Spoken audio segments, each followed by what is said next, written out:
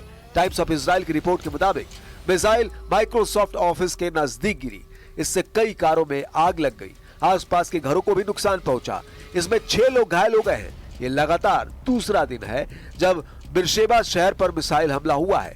इससे पहले 19 जून को भी ईरान ने बिरशेबा के एक अस्पताल पर मिसाइल दागी थी, जिसमें 50 से ज्यादा लोग घायल हो गए थे। ईरान और इजराइल के बीच जंग का दायरा बढ़ता जा रहा है।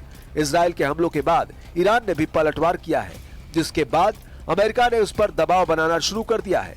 हालांकि ईरान ने जंग में पीछे हटने से इनकार करते हुए इजराइल पर बैलिस्टिक मिसाइलों से कई हमले किए हैं, जिससे तेल अवीव और हाइफा जैसे शहरों को बड़ा नुकसान पहुंचा है।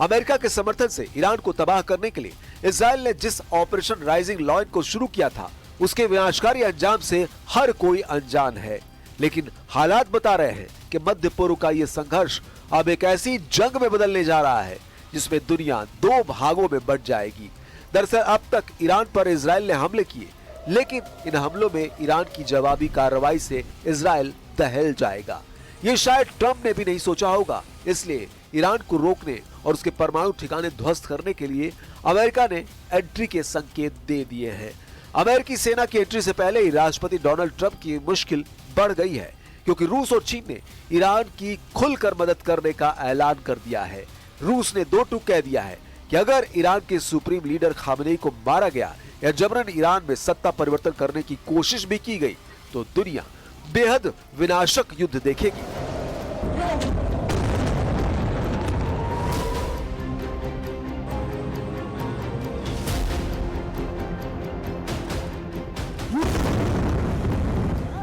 Ну, если мы вспомним с вами встречу, которую накануне провел президент Путин с руководителями международных информационных агентств, когда ему задали вопрос по этой теме, он сказал: «Я даже не хочу об этом говорить».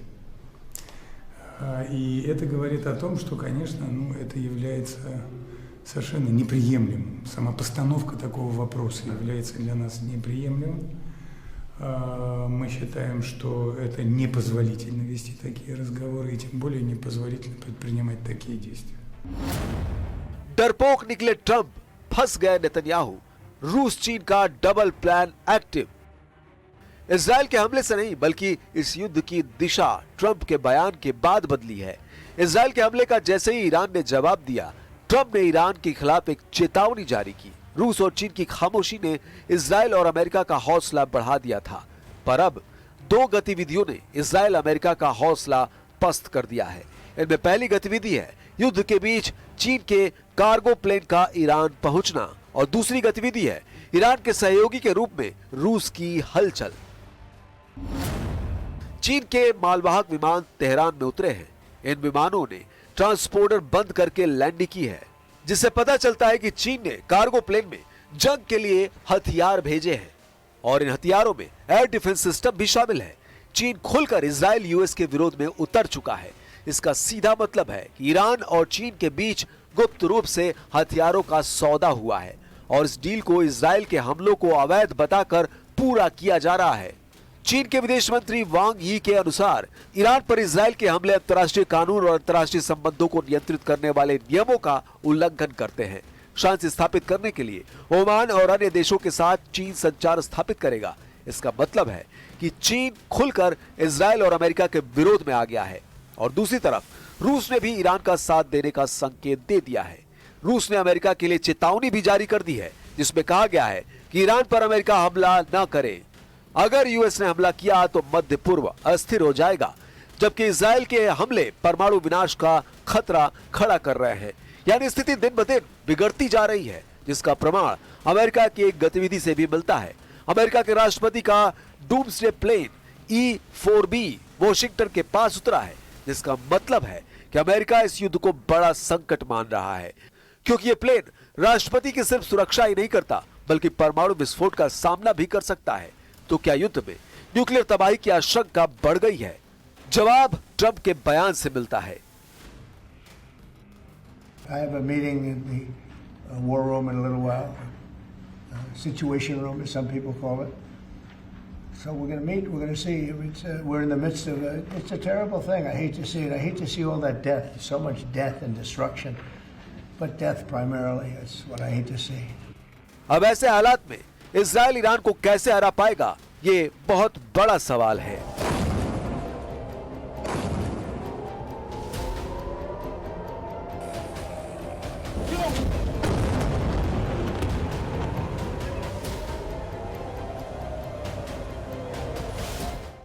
और इस बीच एक बड़ी खबर मिल रही है। पटना में फिर एक शख्स की हत्या हुई है। पौष इलाके का यह मामला बताया जा रहा है। पौष इलाका कंकड़ बाग में हत्या हुई है। पूर्व फौजी पर हत्या का आरोप लग रहा है। देखिए, ये बड़ी खबर मिल रही है। पटना में मर्डर का मामला सामने आया है। एक शख्स की हत्या कर दी गई है। पौष इलाके कंकड़ बाग में हत्या हुई है और इसका आरोप जो है पूर्व फौजी पर लग रहा है। पटना में फिर से एक शख्स की हत्या और हत्या का आरोप पूर्व फौजी पर।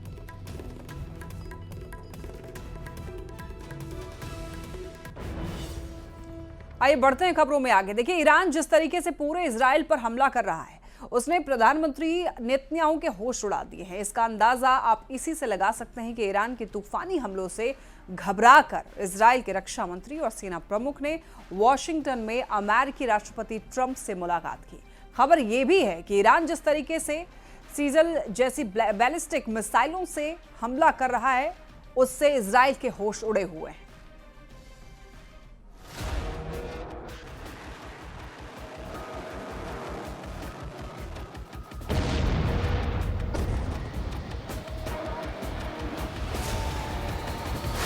ईरान का सेजिल मिसाइल से हमला, कतर से भागे अमेरिका के 40 जेट। ईरान की सेजिल बैलिस्टिक मिसाइल ने तेल अवीव और हाइफा में धुआं कर दिया है। ईरान के हमलों को देखते हुए ट्रंप तक चकरा गए हैं। यही वजह है कि ईरान को चारों तरफ से घेरने में जुटे अमेरिका के 10 अड्डों पर ईरान भीषण हमले की तैयारी कर रहा है।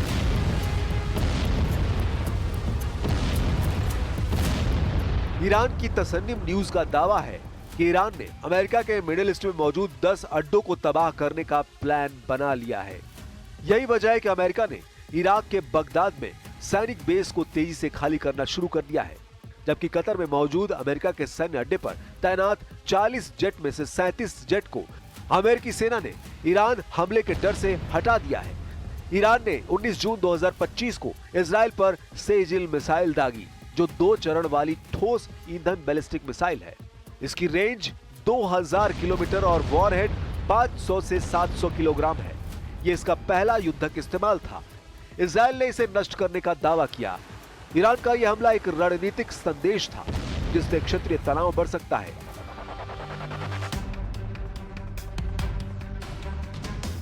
हालांकि 19 जून 2025 को ईरान की Islamic revolutionary guard corps IRGC ने इजराइल पर एक मध्यम दूरी की बैलिस्टिक मिसाइल सेजिल दागी थी। ईरान का दावा है कि यह मिसाइल ऑपरेशन ट्रू प्रॉमिस 3 का हिस्सा थी, जिसके तहत उसने इजराइल के सैन्य ठिकानों को निशाना बनाया। अब आप जरा इस मिसाइल की खासियत जान लीजिए। 2011 में ईरान द्वारा प्रकाशित आंकड़ों और अन्य विश्वसनीय स्रोतों के मुताबिक सेजिल मिसाइल की मुख्य विशेषताएं बेहद खास हैं। और अब बात करते हैं वैशाली की, जो कि ऐतिहासिक और धार्मिक रूप से पर्यटकों के लिए आकर्षण का बड़ा केंद्र है, लेकिन पर्यटन स्थलों पर सुविधाओं की घोर कमी है और कमी जो है वो पर्यटकों को निराश कर देती है। जिले में कई ऐसी जगह हैं जहां पर न सिर्फ देश बल्कि विदेशों से भी लोग आते हैं, लेकिन बाकी सुविधाएं तो दूर, कुछ जगहों पर पीने के पानी तक का यहाँ पर इंतजाम नहीं है और इसी वजह से जो टूरिस्ट हैं, जो घूमने के लिए यहाँ पर पर्यटक आते हैं, वो काफी निराश हो जाते हैं।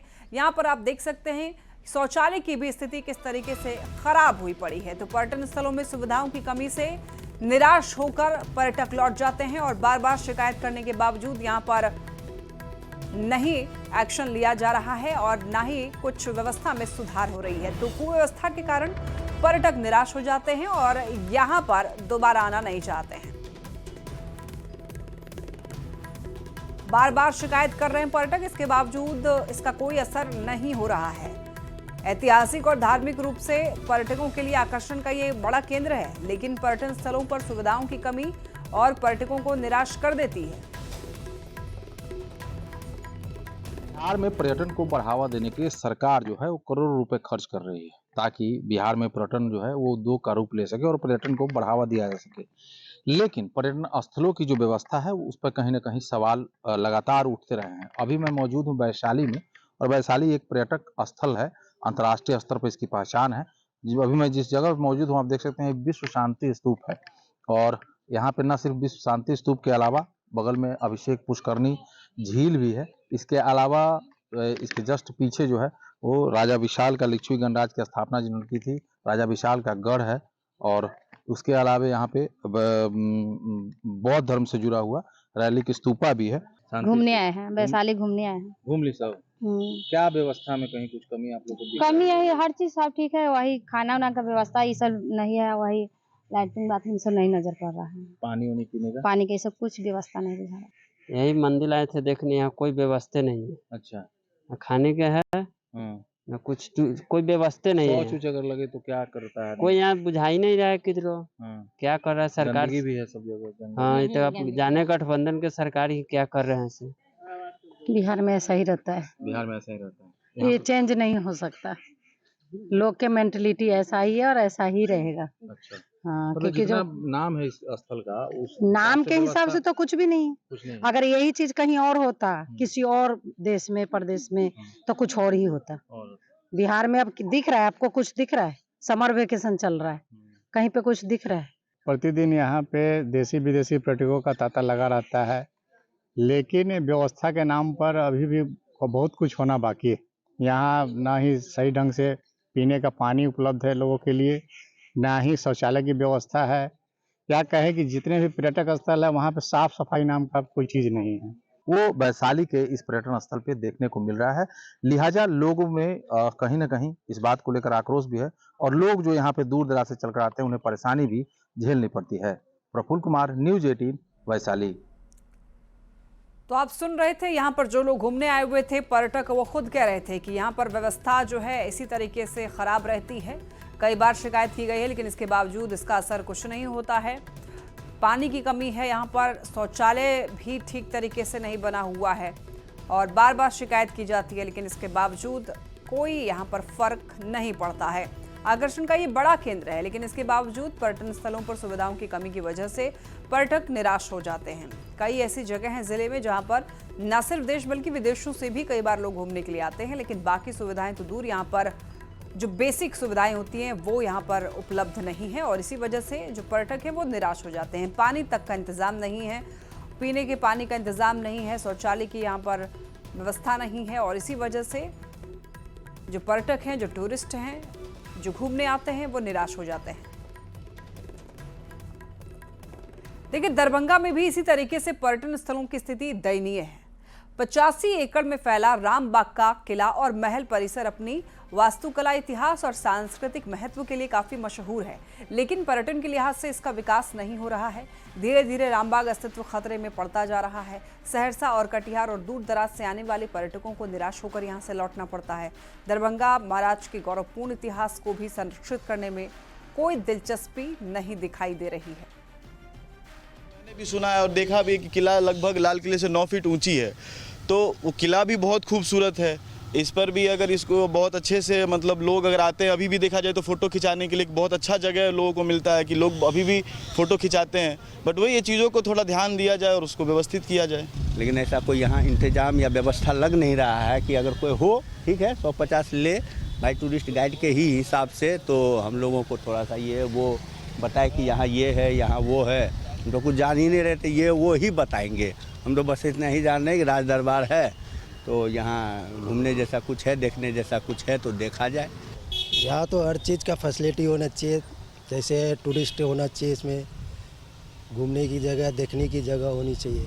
लगता है कि ये जगह देश विदेश से है ना, घूमने की जगह है ये, और ऐसा हिसाब से बनना चाहिए।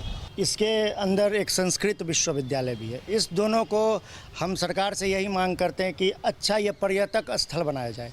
आज जाइए दूसरे राज्यों में आप जाते हैं तो पर्यटक स्थल कोई है जहाँ से सौंदर्यकरण हो इसकी बहुत अच्छे से, और ये जो यहाँ विश्वविद्यालय चल रही है कम से कम इसको भी यहाँ से हटाया जाए, क्योंकि ये राजा महाराजाओं का दिया हुआ एक संपत्ति है। और इसी के साथ इस बुलेटिन में इतना ही। खबरें लगातार जारी है, आप देखते रहिए न्यूज़ 18 बिहार झारखंड।